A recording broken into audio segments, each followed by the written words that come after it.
হঠাৎ করে কেঁপে উঠল চারপাশ।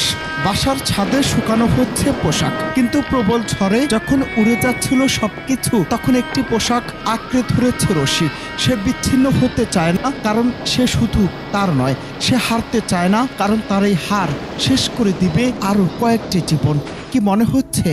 একটু অপেক্ষা করুন। চারদিকে পাখির কলকাকলি।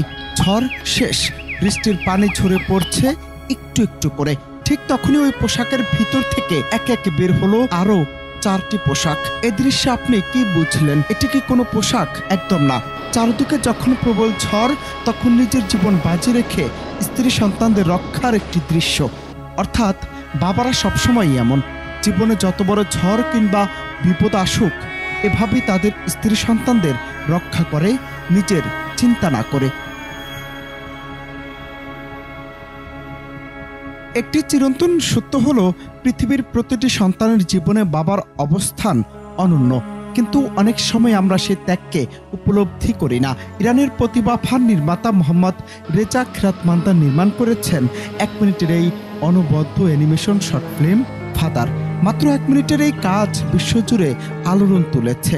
বাবার ভালোবাসা, নিঃশব্দ ত্যাগের গভীর বার্তা ছড়িয়ে দিয়েছে সবার হৃদয়ে। 2019 সালে ইরানের নির্মিত ছোট্ট অ্যানিমেশন আন্তর্জাতিক অঙ্গনে পেয়েছে একাধিক পুরস্কার। তেহরানের আন্তর্জাতিক শর্ট ফিল্ম ফেস্টিভ্যাল সহ বিভিন্ন উৎসবে ফাদার সেরা আইডিয়া ও সেরা অ্যানিমেশন শর্ট ফিল্মের স্বীকৃতি অর্জন করেছে।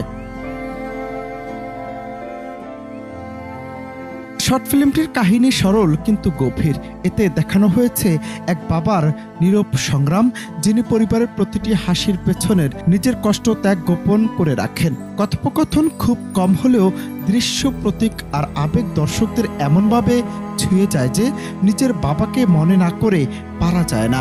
এই ফিল্মের প্রভাব শুধু পুরস্কারে সীমাবদ্ধ নয়। সুইডেনের এক দর্শক ফিল্মটি দেখে দীর্ঘদিনের অভিমান ভুলে বাবার সঙ্গে সম্পর্ক জোড়া লাগিয়েছিলেন। এ ঘটনায় প্রমাণ করে ফাদার শুধু একটি অ্যানিমেশন নয়, এটি একটি আবেগময় সেতুবন্ধন, যা পিতা সন্তানের সম্পর্ককে নতুন করে ভাবতে শেখায়। অনন্ত হাসান মাসুদ, বাংলা টিভি।